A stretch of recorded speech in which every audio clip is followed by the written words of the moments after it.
love shooting on the magnet. Love twisted and I don't grab it. Welcome to Lobster Magnets Review the Channel. We are here for the incredible E3 special to talk about all of the major publishers and all of their respective E3 press conferences. So we are going to be going over EA, Bethesda, Ubisoft, and Square Enix because I don't think any of them really deserve their own single video. So first off, let's start off with EA. EA never really has an amazing show, and it's interesting that we sort of live in this sort of reality where these publishers are, big enough in terms of, creating their, cross-platform titles that they get their own shows. And because previously it was always about, the main console manufacturers would only, do press conferences. And then, you'd have, these publishers, be a part of that press conference. But now, because of the fact that, these games are so expensive to make, it's much more common to, have, to give the publishers their own shows. So, EA, I didn't really expect much, and I didn't really get much. There was the usual assortment of FIFA and Madden, which I don't care about. Battlefield 5 came again, and as the, recurring joke has been, Battlefield 5 didn't show anything about their goddamn frigging Battle Royale mode. Which I think is the most absurd thing, that Battle Royale, everything is a Battle Royale, everything Battle Royale forever, but we don't have anything to show you, it's gonna be there, we promise. Which I think is absurd that they couldn't throw up a gameplay trailer or show off a live stage demo in terms of how Battle Royale works within their respective things. Call of Duty did the exact same thing of announcing Battle Royale, but not actually showing how it works. So I think that's ridiculous and silly. Then we got some of the, more indie stuff of showing off Sea of Solitude. Yeah, the Sea of Solitude, where we have the woman come up on stage, which was a slightly more emotional moment, and some of the gameplay looked interesting, but, it seems to be something that, a lot of larger publishers are trying to do. They want to, show, oh, here's your big budget games, here's your Star Wars Battlefront, here's your Battlefield, but we're also going to, throw some money at these smaller developers so we can have our indie street cred. Which, most of the time, I'm not a particularly big indie guy unless something really catches my attention. I know there's this sort of disparity between, mainstream gamers who are, the Call of Duty, Madden dude bros, and then, little hipster goatee Starbucks guys who are I want the games that represent intersexual feminism. That's what I need from gaming. And I find that dichotomy kind of insufferable in terms of, just so much of, indie gaming is, walking simulators with very, very pretty graphics, and then these sort of, plays in terms of, oh, we have this thing, oh, that's so great. And personally, my thing is, always kind of F you, I don't care, how pretty things are in Firewatch. You're just basically walking around through a narrow thing. And it's always interesting to, when you compare it to, medium-tier critics, Red Letter Media has their previously recorded show where, Rich Evans and Jack sit around, and you can never really quite get a bead on where their opinion lies, in the sense that, they both hate, oh, this is AAA gaming, oh, this is ridiculous, but they also, don't seem to particularly like indie gaming as well, in terms of all the sort of walking simulators and how far it can be up its own ass. So it's always kind of fun to see where they lie, because they have very particular tastes, and they never really like anything, even things they really enjoy, the PlayStation 4 God of War. They're just kind of snide and condescending towards. But anyway, back to EA. So, you get support for, more updates for Star Wars Battlefront 2, which I'm surprised that they're continuing to do, given the fact, that one seemed dead on arrival. But, now we're definitely entering a new paradigm where more games are entering the SaaS, or Software as Service, kind of field. And that's becoming more and more important in terms of, giving games an extended life that goes, 2 to 3 years. EA is not the best at it. Probably the most interesting game, of course, is Anthem. It looks really fun. Every time they show a gameplay demo, it looks really cool. I wish they'd, do a beta. That's the problem with these sort of shared world story shooter games, in that they're not really story driven, they're more experience driven. I think what would really have helped is if oh, beta available now, or in 2 weeks, go sign up, so we can actually get our hands on it and get a little taste of the gameplay. My big worry is that BioWare is not very good at, you know, kind of like making that extended play content. This isn't a genre that they're particularly experienced or exceptionally skilled at, so I'm a little bit worried that, like, Anthem will suffer from a very similar problem to Destiny, in terms of it, like, not being deep as needed to, like, sustain the hours upon hours you're supposed to play it. You know, which is what Destiny suffers from. But, you know, it looks fun on paper. You know, I want to fly around in an Iron Man suit and, like, shoot mortars and laser guns and weird aliens on a strange world. You know, the flight mechanics look really fun. So that, of course, I'm curious about, even though I'm not, you know, super hyped for it. So, EA, you get a C- just because of Anthem. Yep, C-. So now let's get into Bethesda's conference. I'm kind of surprised that they're, like, big enough to even have a conference. Bethesda's, like, you know, not even, like, that huge of a developer / publisher, you know, part of the ZeniMax. But here we go. I think this is one of the better ones. The best E3 conferences follow that old wedding adage. Something old, something new, something borrowed. Not necessarily something blue, but you get the idea. In the sense that, like, you know, you refer to, like, some old new game that's coming to your new console, something borrowed from something else that's coming new, and then, of course, something new. And, you know, Bethesda announced a bunch of new titles. They announced that there's a new Doom, which is exciting for people who really love the new Doom. I haven't gotten around to playing it, but I do want to, given the fact that I, you know, played Doom in my younger years, back in the early 90s, and, of course, loved it. And, you know, heard nothing but great things in terms of, like, bringing, like, old school first-person shooter gameplay. A new Wolfenstein was announced, although that we're not quite sure if that's a full sequel. I just finally beat Wolfenstein 2, probably going to start on the DLC soon. So I'm surprised something like that so soon is being added. I'm also kind of curious that, like, you know, apparently you play as BJ's twin daughters. It's a co-op shooter. It takes place in the 1980s. I always thought that, like, you know, if it's going to be like, oh, let's finish off the Nazis once and for all, that the third game would be that, as, like, after inciting the American people to, you know, take out the frickin' Nazis, that third game would be, like, taking the fight back to Germany and eliminating them once and for all. But apparently that's not the case. So I'm curious to see if this is going to be, like, a full Wolfenstein game, or if it's going to be, like, kind of like a sub-brand, kind of, like, spin-off. Kind of like how, you know, that Blood Dragon spin-off was to you know, a Far Cry 3, in the sense that, like, it wasn't a full new game. It used a lot of the same engine and mechanics as Far Cry 3, but, you know, the assets were flipped. And given the fact that we didn't see any gameplay, that's what it kind of feels like. It feels like more of a spin-off than a full game.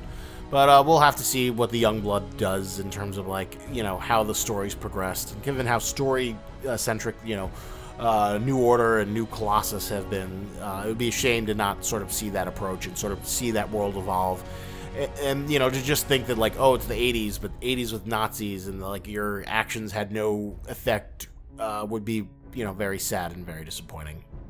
And, of course, there was the big announcement of Fallout 76, which, you know, you know, there's a lot of controversy online, given the fact that it's, like, an online-only Fallout. And it does seem like it's a big move on Bethesda's part to, like, sort of, like, bring their signature, do anything you want RPGs into an online space, which I don't really know how it'll work, because, you know, I was really excited for Fallout 4. Fallout 4 is what made me, like, finally commit and get an Xbox One back in 2015. But I was ultimately disappointed by the game, because it didn't feel like it was deep and consequential enough to really justify, you know, all the time I wanted to spend into it, versus, like, Fallout 3, which was just littered and filled with content. While Fallout 4, you know, it seems like a lot of the development time went into, like, you know, building those base building mechanics. And I didn't really like that. I thought that was boring. I barely did any of it and, you know, didn't care. It felt like something that was, like, designed to appeal to the Minecraft Let's Play crowd. Of, like, oh, let's make a giant shack in the middle of Fallout. Ha ha ha, isn't this fun? Well, for me, it's like, you know, I want story, I want RPG, I want choices that matter. That's what I come to a Fallout game for. And this seems like it's a step in the sort of wrong direction, in the sense of, like, you know, oh, it's like a, you know, kind of a dummied down Fallout experience, but hey, you can play it with your friends, and like a sub-Destiny moment. Because, like, obviously the big money moment is, like, you know, seeing, oh, 4 people in power armor, like, just, you know, unleashing their Gatling guns on demon sloths and whatnot. And that doesn't feel like the best approach to Fallout, despite the fact that it's kind of like a dream come true. I feel like if they really wanted to do that, it should have been like a separate spin-off that was like more designed for like co-op gameplay, kind of like the Brotherhood, you know, Brotherhood of Steel spin-off game, which was like a tactical game, which no one really liked. But you know, if you wanted to do that, I think a little bit more differentiated, a little bit more built up, as opposed to trying to say, oh no, hey, it's just like Fallout, it's just like the main game. So that to me wasn't like a, oh my god, I need to buy this now, it's Fallout. Not to mention that, like, I think people, like, you know, we've had our Fallout fill. It's, you know, now it's like time for us to get a new Skyrim or a new Elder Scrolls. That's what everyone's waiting for, is that we want Elder Scrolls 6. You know, that's how it should be. You know, every 4 or 5 years, you know, we get a Elder Scrolls, then we get a Fallout, and then we get an Elder Scrolls. So that's what everyone kind of wants to see, the next generation Elder Scrolls. And, you know, we did finally get that. You know, they teased 2 things. One is a new original spacefaring property, which is exciting. I can't wait to see that. Although they're implying that that may not be until the next generation, which is unfortunate.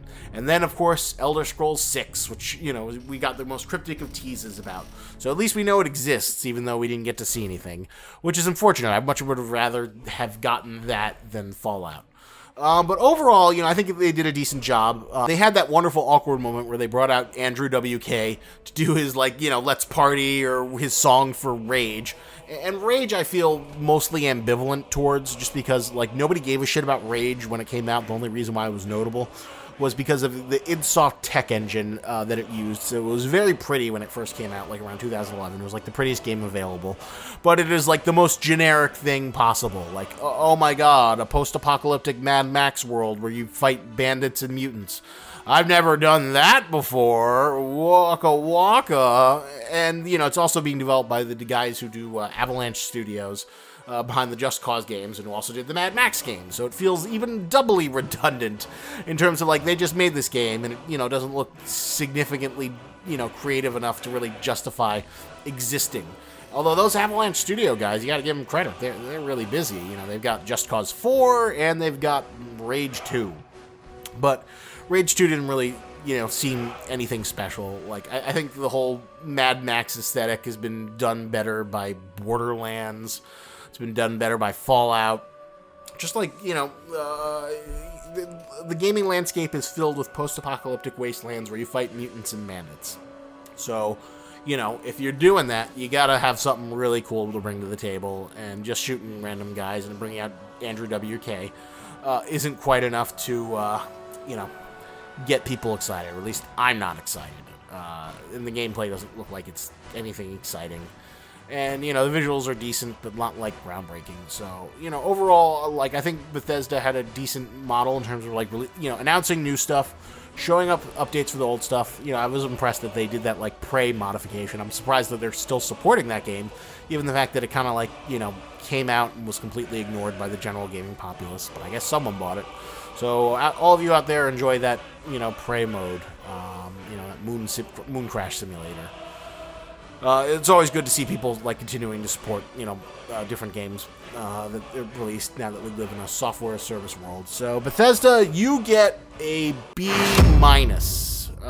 You know, you followed the good formula, but you didn't quite deliver anything exciting for this year and the imminent future, except for Fallout 76. And to that, and I think a lot of other people just kind of feel meh about. We want Skyrim, or we want Elder Scrolls 6. Give us that. So that concludes my thoughts on Bethesda. Now on to Square Enix. Now, Square Enix, I'm surprised they're even, like, big enough to hold their own conference. And they've got some exciting stuff in the sense that, like, Kingdom Hearts 3 is finally coming out and has a release date. Yay! I don't think it justifies the 14 years it took to put out the game.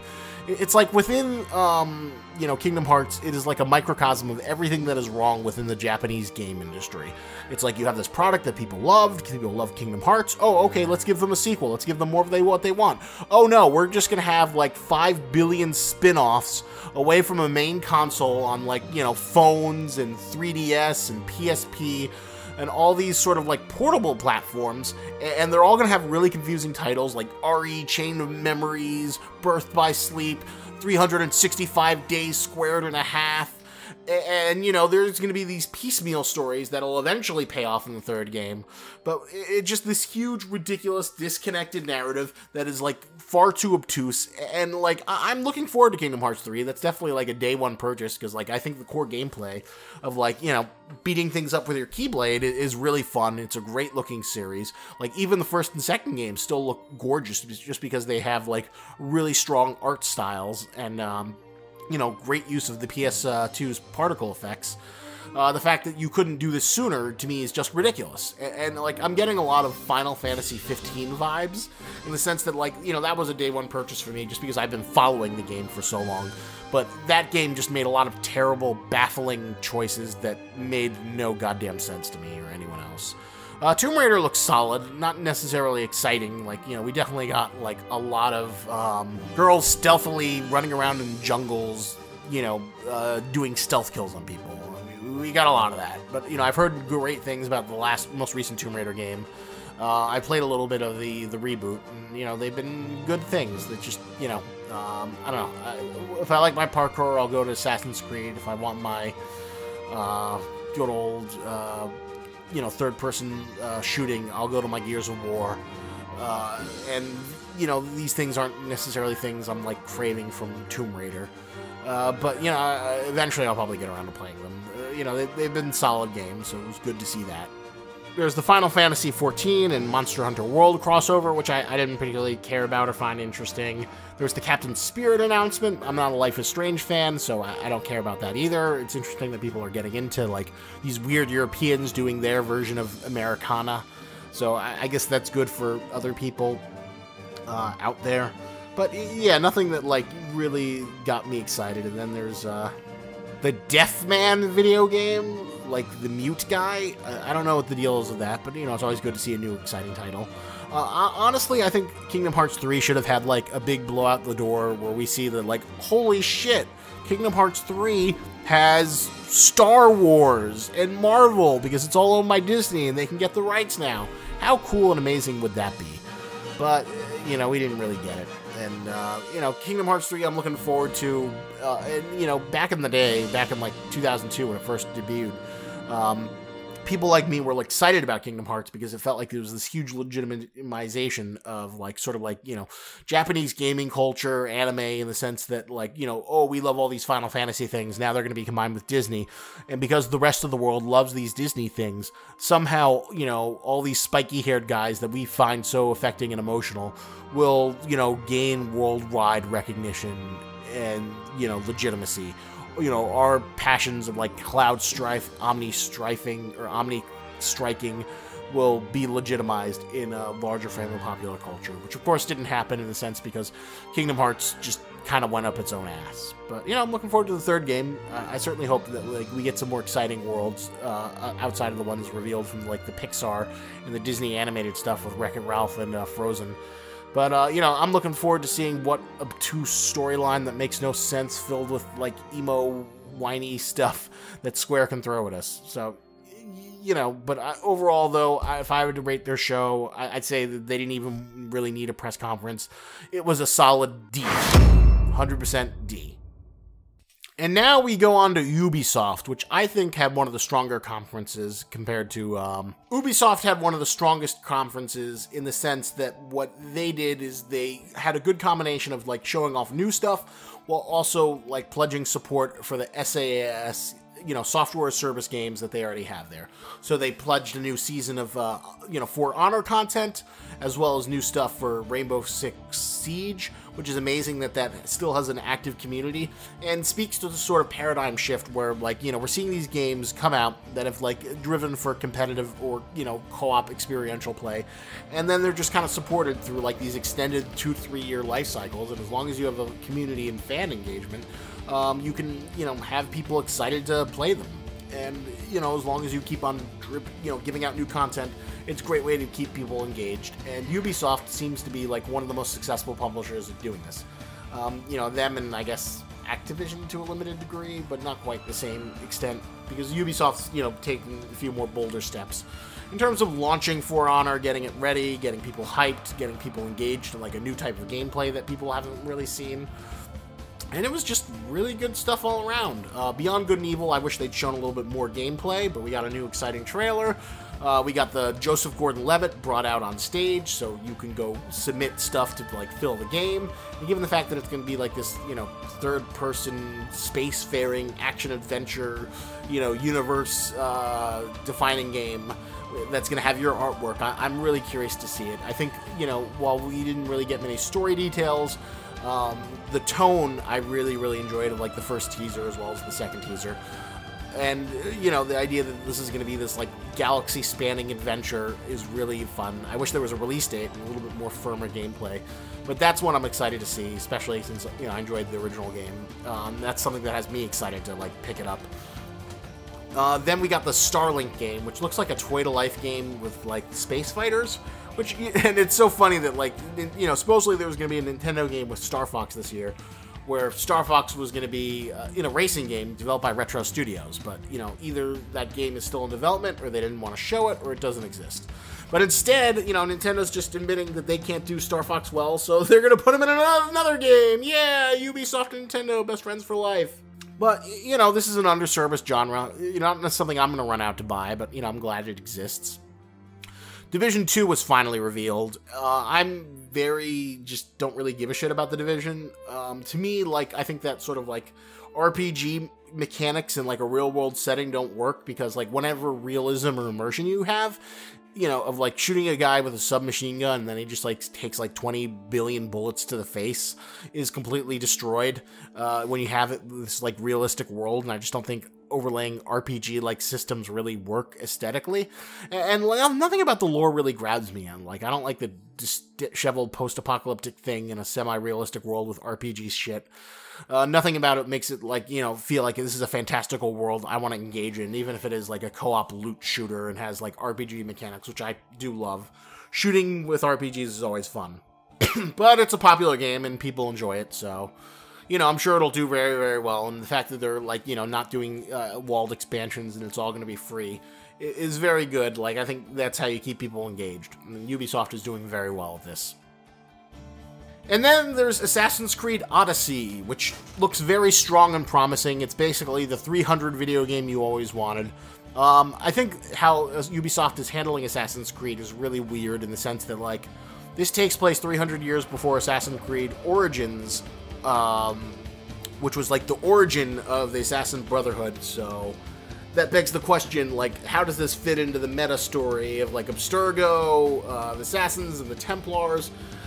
And, like, you know, if Ubisoft just wants to, you know, make, like, historical action RPGs and use the Assassin's Creed as, like, the branding template, then they should just do that and, you know, not even, like, just get rid of the overarching story. Just use that as your excuse, because, you know, at this point, like, you're getting further and further away from the lore, so, you know, if you just want to do that, go for it. But, you know, it was a strong presentation. It looks a very pretty, varied game.